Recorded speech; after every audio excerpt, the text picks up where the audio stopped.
Welcome to our YouTube channel. So BEGAE 182 जिसका title है English communication skills. आज के इस वीडियो में हम इस टॉपिक के मोस्ट इम्पॉर्टेंट क्वेश्चन आंसर्स को डिस्कस करने वाले हैं। सो हमने जो है पिछले 2 ईयर्स के जो है ना PYQ को हम सॉल्व करने वाले, जो क्वेश्चन पेपर आए हुए हैं प्रीवियस ईयर क्वेश्चन पेपर, वो हम इसमें करने वाले हैं। अगर आपका एग्ज़ाम जून 2026 में है या फिर दिसंबर 2026 में है, ये वीडियो आपके लिए बहुत ज़्यादा इंपॉर्टेंट होने वाला है। और अगर आपको ये नोट्स चाहिए तो व्हाट्सएप नंबर डिस्क्रिप्शन में मेंशन है, वहाँ से आप बहुत ही नॉमिनल प्राइस में परचेज कर सकते हो। English communication skills BEGAE 182। सबसे पहले हम सॉल्व करेंगे जून एग्ज़ाम 2024 में जो आया हुआ पेपर था, उसको हम डिस्कस करेंगे। सो सबसे पहले लिखा है right short notes on the following in about 100 words each. यानी जो ना आपको आपसे बोलेगा कि आपको शॉर्ट नोट्स लिखना है इस पर्टिकुलर टॉपिक पे 100 वर्ड्स ईच में, ऐसे करके। चलिए शुरू करते हैं। सबसे पहला है stress and intonation. Stress refers to the emphasise emphasis placed on certain syllables or words in speech. In English, some syllables are pronounced louder, longer or with higher pitch than others. यानी जो है ना stress जो है ना stress फिर stress refers to the emphasis placed, यानी ये जो है यानी जो है ना इसका मतलब ये होता है कि जैसे किसी खास सिलेबल या वर्ड पर जो है ना ज़्यादा जोर देकर बोलना, यानी एम्फेसिस कर देना, उसे थोड़ा लाउडर और लॉन्गर बोलना। एग्जाम्पल के लिए टीचर, टीचर वर्ड में जो है ना हम पहले पार्ट पर ज़्यादा जोर देते हैं, जैसे टीचर, यानी स्ट्रेस बदलने से वर्ड का मीनिंग भी बदल जाता है, राइट। जैसे रिकॉर्ड, सो RE में ज़्यादा दे रहे हैं, जो जो कि नाउन है, और रिकॉर्ड वर्ब है। नाउ अगर हम stress can also change the meaning, record, ये सब का मैंने एग्जांपल आपको दे दिया। Proper use of stress improves clarity and helps listener understanding spoken language better. यानी जो है ना प्रोनाउंसिएशन जो है ना बिल्कुल प्रॉपर वे में होना चाहिए।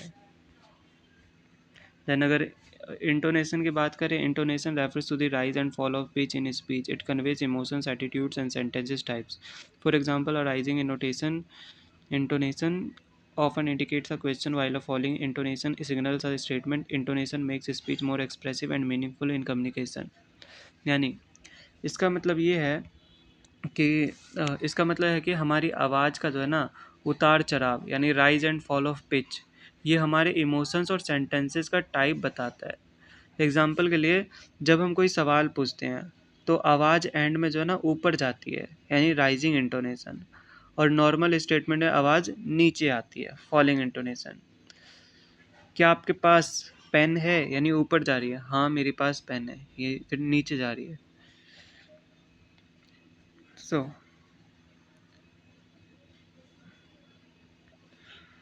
homophones and word shape.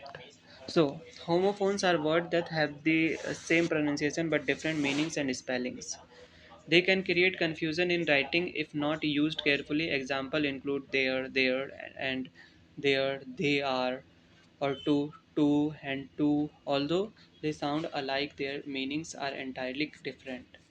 So, homophones जो है ना ऐसे वर्ड्स होते हैं जिनका प्रोनाउंसिएशन जो है ना बिल्कुल सेम होता है, पर उनकी स्पेलिंग और मीनिंग अलग होता है। अगर हम ध्यान दिया जाए तो राइटिंग में जो है ना गलती हो सकती है। जैसे एक देयर होता है, THERE वाला देयर, देयर मतलब क्या होता है, वहाँ। फिर एक और देयर होता है THEIR वाला देयर, उसका मतलब क्या होता है, उनका। सो और होता है दे आर, वो है, या फिर टू टू टू। जैसे एक ये वाला टू हो गया, एक ये वाला टू हो गया, एक ये वाला टू हो गया। यानी बोलते वक्त जो है ना राइटिंग में दिक्कत आ सकती है। वर्ड शिफ्ट क्या होता है? Word shift refers to the change in the grammatical function of a word without altering its form. A word can act as different parts of its speech depending on its uses. For example, water can be a noun, drink water, or a verb, please water the plants. Word shift adds flexibility and richness to language. मतलब जब एक ही word जो है ना बिना अपनी form बदले sentence में अलग ग्रामेटिकल रोल प्ले करता है। सो उससे जो है ना क्या होता है, पार्ट्स ऑफ स्पीच जो है ना बदल जाता है। उदाहरण के लिए जैसे वाटर, अगर बोले ड्रिंक वाटर तो ये नाउन है, पर अगर ये बोले प्लीज़ वाटर द प्लांट्स तो ये वर्ब बन जाता है। Essentials of group discussion. So, a group discussion (GD) is a structured conversation among participants on a given topic to share ideas and opinions. The essential elements of an effective GD include clear communication, active listening, and logical thinking. Participants should express their views confidently while respecting others' opinions. Good body language such as eye contact and proper posture also plays an important role. यानी जो है ना GD बोले तो group discussion कोई जो है ना लड़ाई नहीं है, बल्कि एक स्ट्रक्चर्ड कन्वर्जेशन है जहाँ सभी लोग जो है ना किसी टॉपिक पर अपने आइडियाज शेयर करते हैं। एक अच्छे ग्रुप डिस्कशन के लिए जो ना कुछ बातें ज़रूरी हैं। सबसे पहला है clear communication and active listening, यानी अपनी बात को जो है ना ढंग से रखना और दूसरों की बात को ध्यान से सुनना। देन है बॉडी लैंग्वेज, यानी आई कांटेक्ट बना के रखो और पोस्चर सही रखो। Right. Good body language such as eye contact and proper posture and plays important role. Another key aspect is relevance. One must stay focused on the topic and avoid unnecessary arguments. Teamwork and cooperation are equally important, as GD is not about winning but about exchanging ideas constructively. Time management and the ability to summarize points effectively also contribute to a successful group discussion. यानी जो है ना topic पर ही बात करना है, कोई फालतू की बहस जो अननेसेसरी आर्गुमेंट्स है उससे बचना है। टीम वर्क से क्या होता है, ग्रुप डिस्कशन का जो है ना मतलब जीतना नहीं, बल्कि कंस्ट्रक्टिवली आइडियाज़ जो है ना एक्सचेंज करना होता है। इसमें टाइम मैनेजमेंट और एंड में पॉइंट्स को जो है ना समराइज करना चाहिए। Then characteristics of reading, reading के क्या क्या कैरेक्टरिस्टिक्स हो सकते हैं।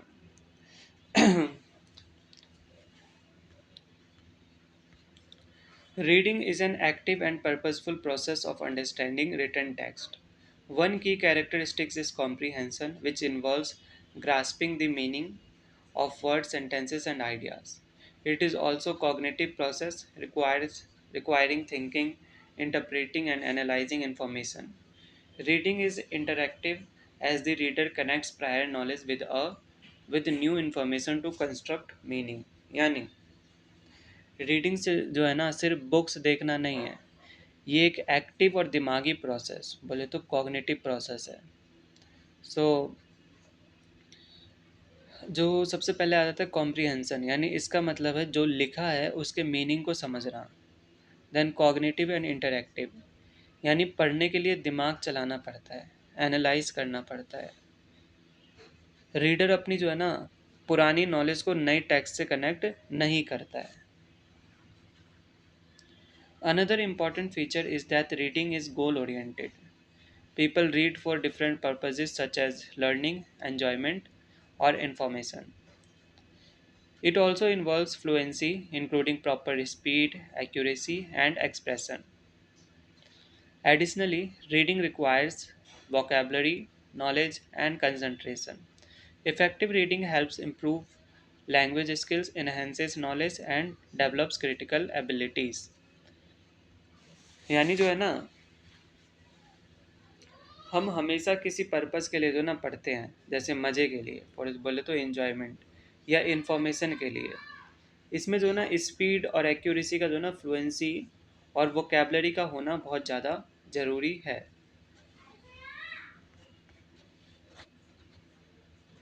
Then faulty reading habits, faulty reading habits are practices that reduce reading efficiency and comprehension. One common habit is subvocalization, where readers silently pronounce each word, slowing down reading speed. another is regression and unnecessary reading of lines, which disrupts flow of waste time. Poor concentration and distractions also affect understanding. Basically जो है ना, कुछ ऐसी बुरी आदतें होती हैं जो हमारी रीडिंग स्पीड को जो है ना, समझने की क्षमता, जो कॉम्प्रिहेंशन होता है, उसको कम कर देता है। सबसे पहला आदत है सब वोकलाइजेशन। यानी पढ़ते वक्त जो है ना, मन में हर एक वर्ड को बोलना यानी प्रोनाउंस करना, इससे स्पीड जो है स्लो हो जाता है। Okay. Then second is regression, यानी बार बार जो है ना पुरानी पढ़ी हुई लाइंस पर जो है ना वापस जाना, बोले तो री रीडिंग करना, जिससे हमेशा जो है फ्लो टूट जाता है।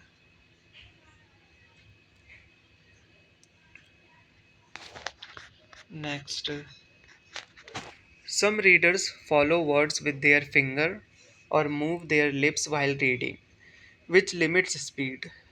Lack of vocabulary can make comprehension difficult, leading to frequent pauses.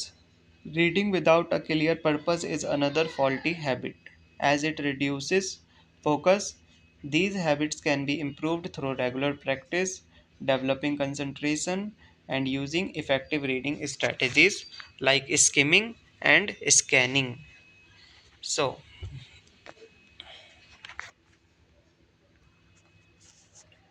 basically सबसे पहले तो finger Poynting and lip movement की बात करें।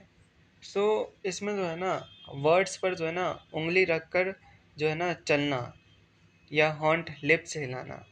फिर फिक्स कैसे करें इन सब चीज़ों को, यानी रेगुलर प्रैक्टिस, अच्छी कंसंट्रेशन और स्किमिंग और स्कैनिंग टेक्निक से जो है ना इन आदतों को सुधारा जा सकता है।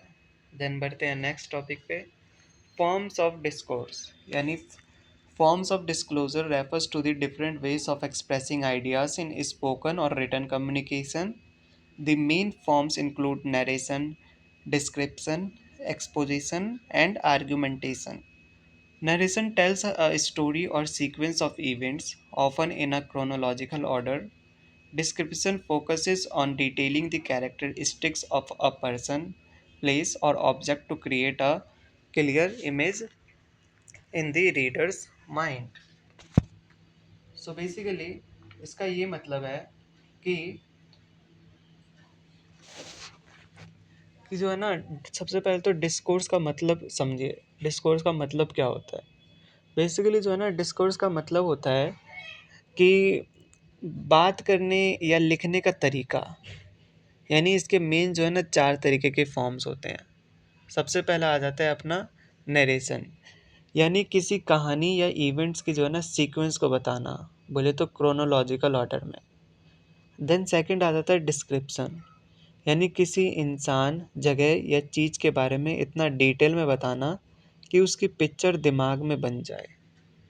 Then description focus on detailing the characteristics of place, person, create. Okay. Then third आ जाता है एक्सपोजिशन। ये जो है ना किसी फैक्ट, आइडिया या प्रोसेस को जो है ना लॉजिकली एक्सप्लेन या इन्फॉर्म करता है। Exposition explains or informs by presenting facts, ideas, processes in a logical manner. Then argumentation, यानी जो है ना अपने पॉइंट्स और जो जो भी आपके सबूत, बोले तो एविडेंस जो है, उन्हें देकर जो है ना सामने वाले को परसुएड यानी कन्विंस करना। Okay. Now question 2, write a letter to the editor of a news paper complaining against the frequent breakdown on of electricity in your locality। यानी जो है ना आपकी लोकेलिटी में जो है ना, यानी जो है ना बहुत ही फ्रीक्वेंट मैनर में जो है ना इलेक्ट्रिसिटी ब्रेकडाउन हो रहा है। आपको न्यूज़पेपर में जो है ना कंप्लेनिंग लेटर लिखना है इसके बारे में। तो सबसे पहले तो आप लिख दीजिए subject complaint regarding frequent electricity breakdown in our locality. Then to the editor, फिर जो भी आपका बोले तो न्यूज़पेपर की जो भी नेम है वो आप यहाँ पे लिख सकते हो। देन आप डेट डाल दो। Then salutation, dear sir madam. फिर आप लिख सकते हो, I wish to draw your attention to the frequent breakdown of electricity in our locality Mitapur. यानी आप लोकेलिटी का नाम डाल सकते हो। Power cuts have become a daily occurrence causing serious inconvenience to residents. So basically जो है ना, जो भी आपको समस्या है वो आप बीच में लिख सकते हो। देन फिर आप लिखोगे, despite repeated complaint to the electricity departments, no effective action has taken so far. The irregular supply not only affect daily life but also disrupt water supply and leads to damage of electrical appliance. यानी जो है ना, क्या क्या फिर अब आपको दिक्कत आ रही है वो भी लिखो। देन आप जो है उन्हें रिक्वेस्ट कर सकते हो, I request you to kindly highlight this issue in your esteem newspaper so that the concern authorities take immediate and necessary steps to ensure a regular and uninterrupted power supply. Then last में, thanking you yours faithfully a concern resident Mitapur. Write a group discussion on the following topics amongst a group of 5 students। यानी 5 student के बीच जो है ना, आपको जो है ना एक ग्रुप डिस्कशन लिखना है, राइट। सो सबसे पहले टॉपिक का नाम लिखते हैं, लर्निंग थ्रू ऑनलाइन मोड। यानी जो है ना, ऑनलाइन मोड में लर्निंग करने के लिए जो है 5 स्टूडेंट्स आपस में डिस्कशन करेंगे। सो स्टूडेंट 1 होगा अमन। सो वो बोलेगा, in today's digital age online learning has become very important. It allows a student to access education from anywhere, which is especially helpful for those in remote areas. Basically वो बोलेगा कि online education जो है ना आज के ज़माने में बहुत ज़्यादा इम्पॉर्टेंट हो गया है। ये स्टूडेंट को जो है ना एजुकेशन का एक्सेस देता है कहीं पर भी, अगर वो कहीं पर भी हो। देन सेकेंड है स्टूडेंट नेहा बोलती है, I agree, Aman. Online classes provide flexibility. Students can learn at their own pace and revisit recorded lectures whenever needed. Then Ravi बोलेगा, however, there are some drawbacks too. अब रवि कमियां निकालेगा कि कुछ इसमें drawbacks भी होते हैं। Not all students have access to stable internet connection or proper devices, which creates inequality.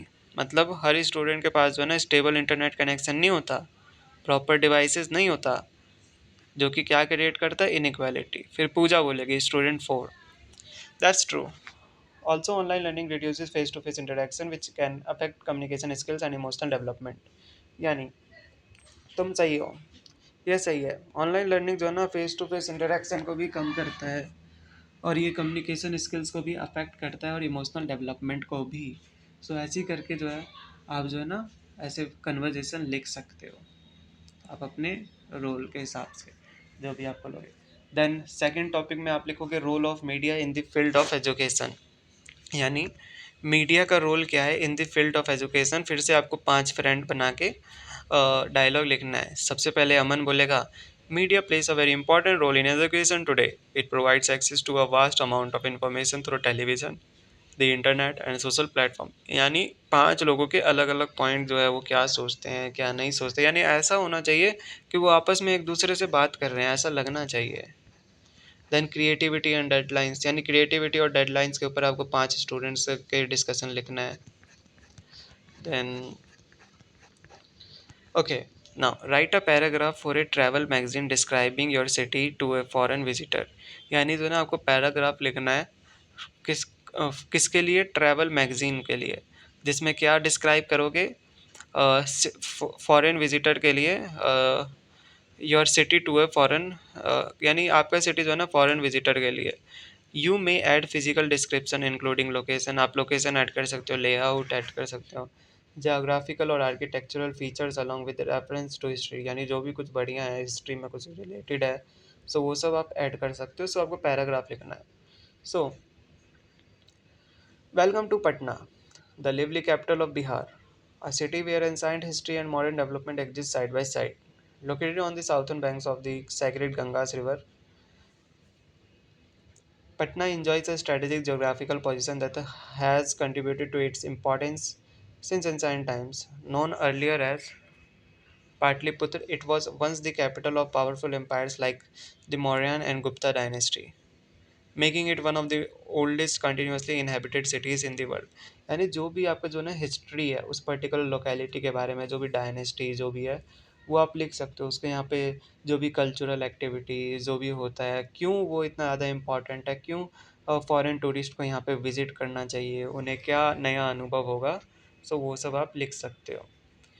Now question 5, use your imagination to complete the sentences. अब आपको जो है ना अपना इमेजिनेशन यूज़ करके जो है ना सेंटेंसेस को कंप्लीट करना है। So students often wonder whether it's worth going abroad to study.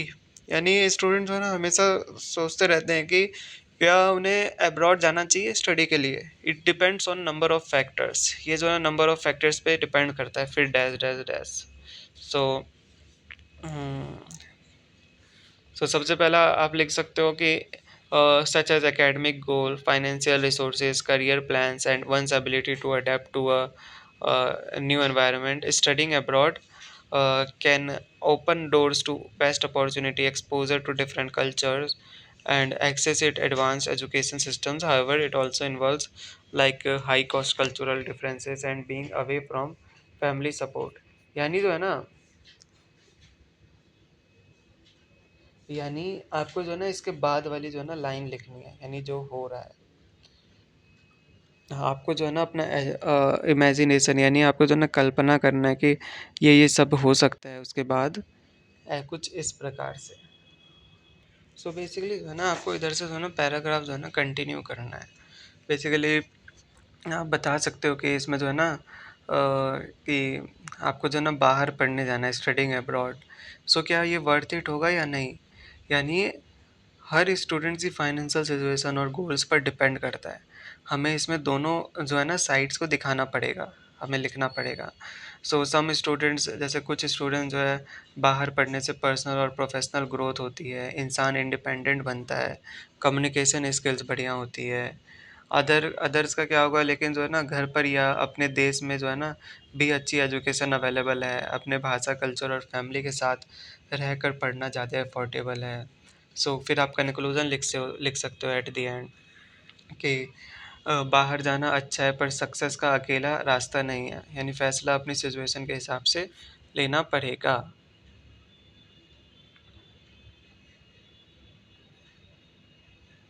Now many young people dream of becoming famous, but in reality fame has its drawbacks as well as attractions. On the one hand, फिर आपको यहाँ से जो है आपको अपने लिखना है जो भी आपका इमेजिनेशन में चल रहा है। पहले आपको ये समझना है इसका मतलब क्या है, तभी आप लिख पाओगे। फिर ऑल्सो के बाद फिर यहाँ से आप लिख सकते हो। Then on the other hand, यानी आपको जो है पॉइंट दे दिया है।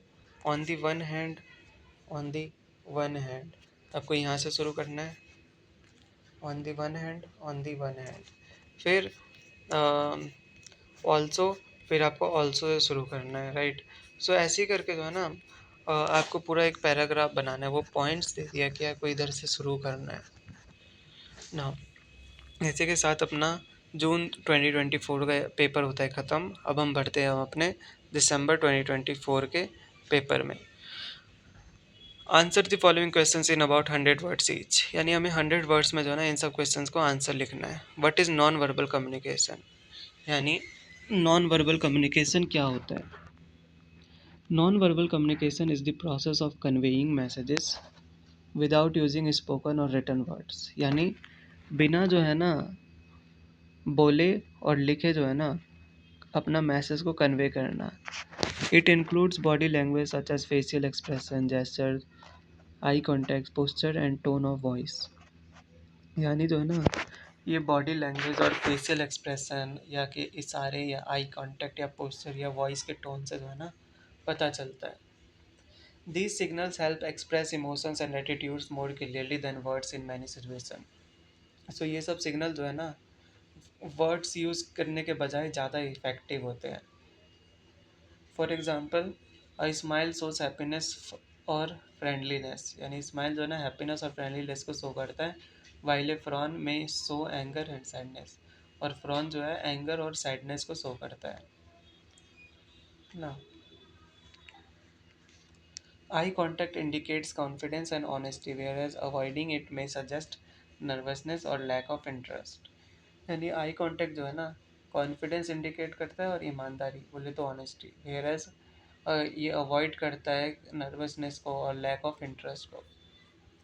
Non verbal communication is very important in daily life because it helps people understand each other better, यानी नॉन वर्बल कम्युनिकेशन जो है ना बहुत ज़्यादा इंपॉर्टेंट है डेली लाइफ में, बिकॉज ये हेल्प करता है लोगों को समझने में और अच्छे तरीके से। It supports spoken communication by adding meaning and emotion to words, यानी जो है ना ये सपोर्ट करता है स्पोकन कम्युनिकेशन को कैसे उसमें जो है ना एक मीनिंगफुल और इमोशन वर्ड्स देखता है। In interviews, group discussions and meetings it creates a strong impression on others. यानी ग्रुप डिस्कशन में जो है ना ये मीटिंग्स को क्रिएट करता है और ये क्रिएट करता है स्ट्रॉन्ग इम्प्रेशन को अलग लोगों पे। Sometimes it even communicates more effectively than verbal messages. यानी समटाइम्स जो है ना वर्बल मैसेज से भी बहुत ज़्यादा बढ़िया इसमें कम्युनिकेट किया जा सकता है। So, therefore, understanding non-verbal communication is essential for improving interaction, reducing misunderstanding, and building better personal and professional relationships. यानी जो है ना नॉन वर्बल कम्युनिकेशन को समझना क्यों असेंशियल है, क्योंकि ये इंटरेक्शन को इम्प्रूव करता है, रिड्यूस करता है मिसअंडरस्टैंडिंग को और बिल्ड करता है बेटर पर्सनल प्रोफेशनल रिलेशनशिप को। Now write a short note on barriers to communication. यानी जो जो बैरियर्स आते हैं ना कम्युनिकेशन में, उसके ऊपर हमें शॉर्ट नोट्स लिखना है। So barriers to communication are the obstacles that prevent the smooth exchange of information between a sender and receiver। यानी जो ना कम्युनिकेशन में क्या क्या बैरियर आ जाता है, इसमें जो भी ऑब्स्टेकल्स आते हैं ये प्रिवेंट करता है smooth exchange of information between sender और रिसीवर में। These barriers can lead to misunderstanding. ये बैरियर क्या करता है, मिसअंडरस्टैंडिंग लीड करता है, कन्फ्यूजन क्रिएट करता है और मैसेज जो है इनकम्प्लीट जाता है। They may occur at any stage of the communication process. यानी जो है ना एक एनी स्टेज ऑफ, यानी किसी भी स्टेज ऑफ कम्युनिकेशन प्रोसेस में अकर हो सकता है। There are different types of barriers. यानी जो है ना हमारे पास जो है ना डिफरेंट टाइप्स के बैरियर्स है। जैसे फिजिकल बैरियर्स हो गया, इसमें क्या क्या इंक्लूड करता है, नॉइज, डिस्टेंस और poor technology that disturb communication. Language barriers arise when people do not share a common language और सो और use difficult words. Language barrier तब अराइज होता है जब पीपल जो है ना कॉमन लैंग्वेज सो नहीं करते हैं, जब डिफिकल्ट वर्ड्स यूज करते हैं।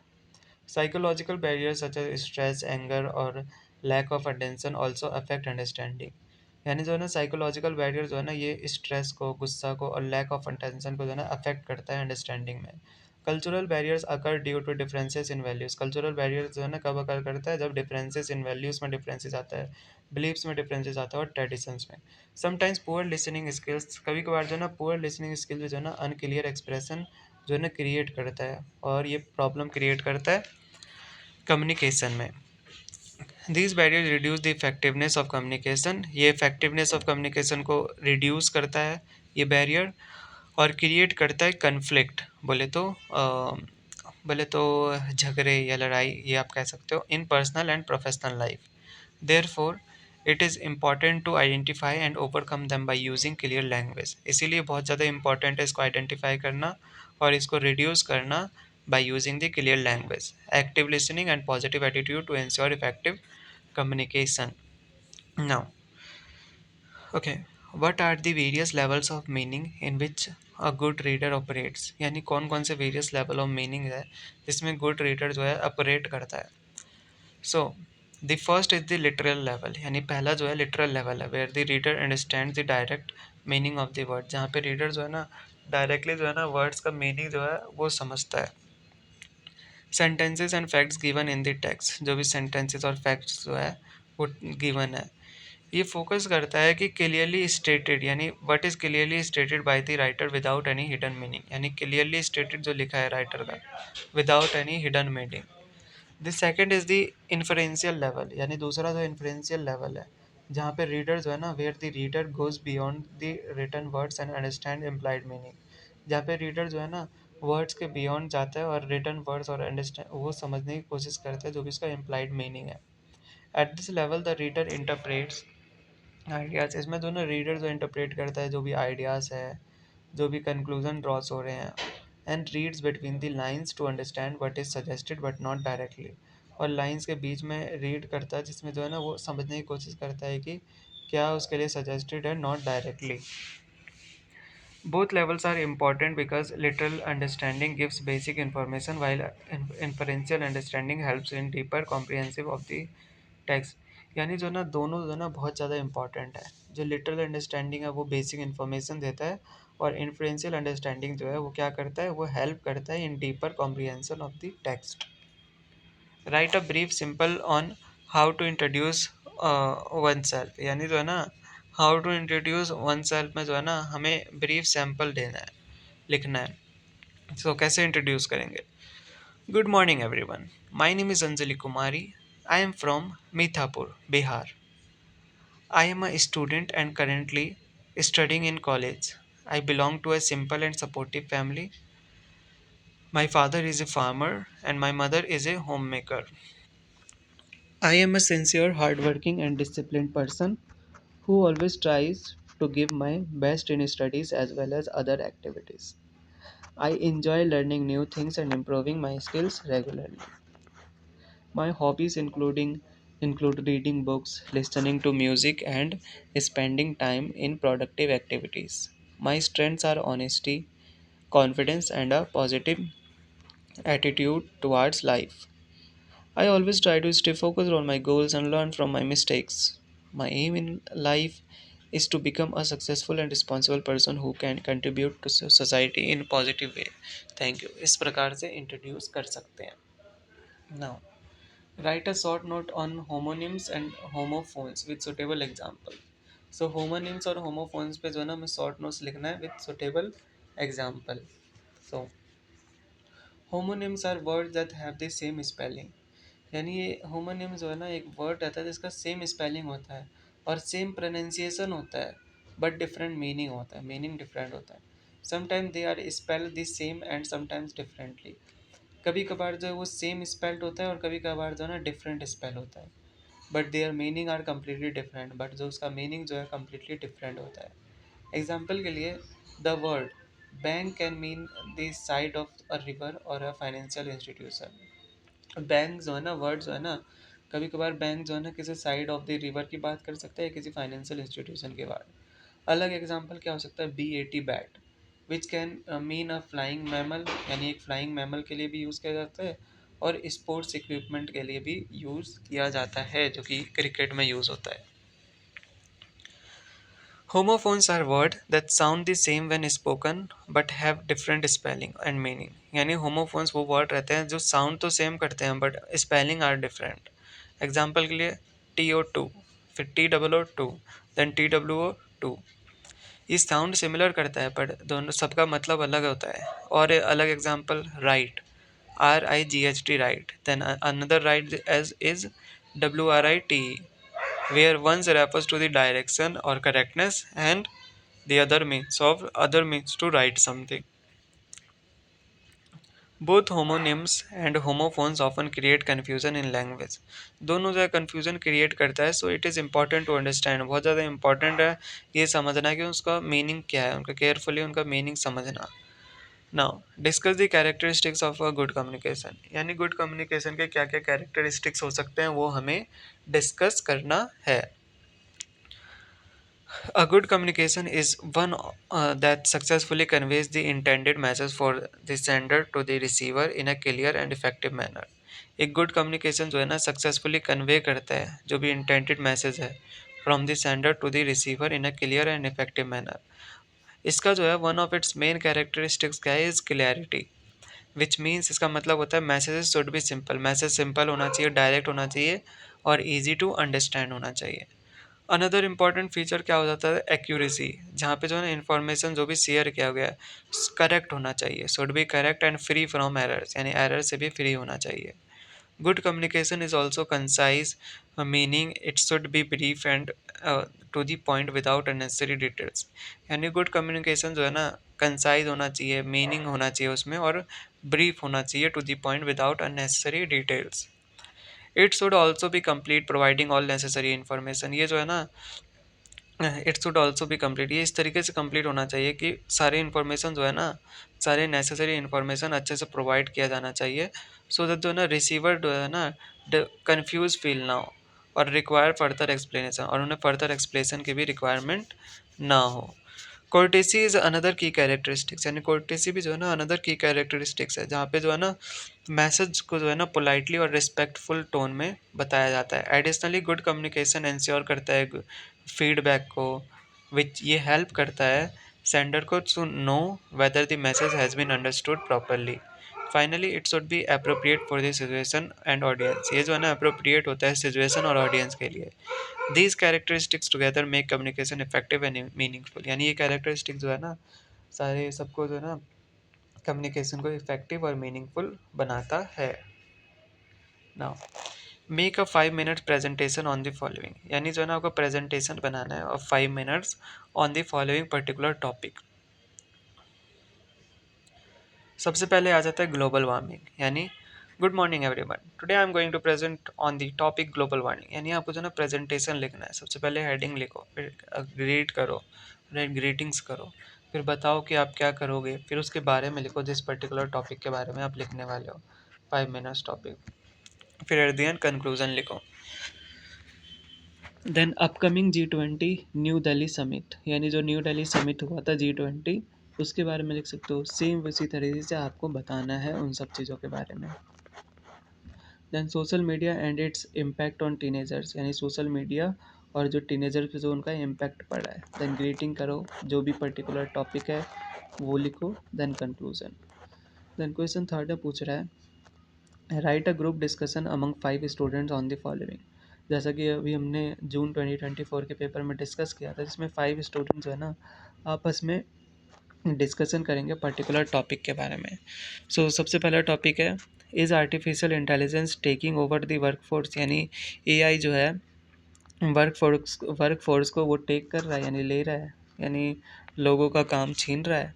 रवि हो गया, नेहा हो गया, अमित, पूजा, राहुल, ये सब जो है ना आपस में इन सब के बारे में बात कर रहे हैं। Then second is can electric vehicles be a success in India, क्या इलेक्ट्रिक व्हीकल्स भी जो है इंडिया में सक्सेस होगा, जो ईवीज होता है इलेक्ट्रिक व्हीकल्स, उन सब के बारे में आप लिख सकते हो।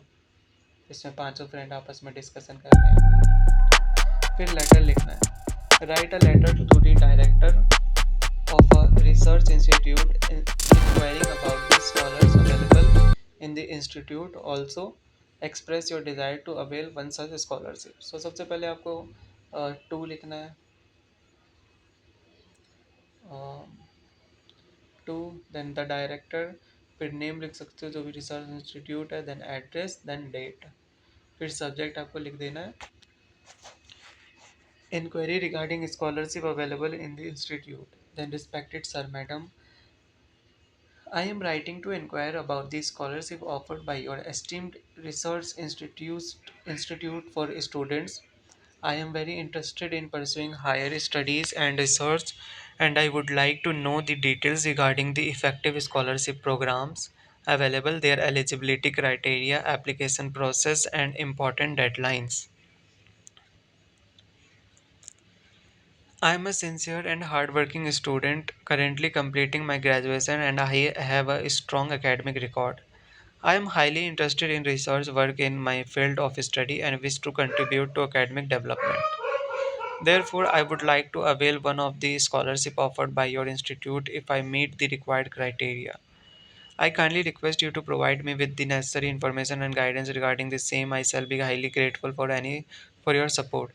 Then आप लिख सकते हो thanking you yours faithfully, then name. Then write an application to the director of your organization asking for leave for 3 days, यानी जो आपके ऑर्गेनाइजेशन का जो डायरेक्टर जो है ना उसके लिए एप्लीकेशन लिखो ताकि आप जो है ना 3 दिन के लीव्स पे जा सको। To the director, then name of the organization आपको लिख देना है, देन एड्रेस लिख देना है, देन डेट लिख देना है, देन सब्जेक्ट में लिख देना है application for leave of 3 days, फिर salutation, respected sir madam, I am writing to request a leave of 3 days from start date to end date due to personal reasons. I need to attend some urgent family work at my home, so I will not be able to attend office during his period. I assure you that I will complete all my pending work before taking leave, and I will also coordinate with my colleagues to ensure that there is no inconvenience to the work of the organization. If required, I will be available on phone for any urgent matters. Kindly grant me leave for the mentioned period. I shall be highly obliged for your kind consideration. Then thanking you, yours faithfully, या फिर आपका name आ सकता है। इसी के साथ guys अपना notes होता है ये पूरा कंप्लीट, जिसमें अ, हमने जो है जून 2024 का पेपर डिस्कस किया है और दिसंबर 2024 का पेपर हमने डिस्कस किया है। सो आई होप गाइस आपको ये पूरा नोट समझ में आया होगा, और all the best for your exam, and मिलते हैं किसी नए वीडियो में। तब तक के लिए bye bye, take care of your self.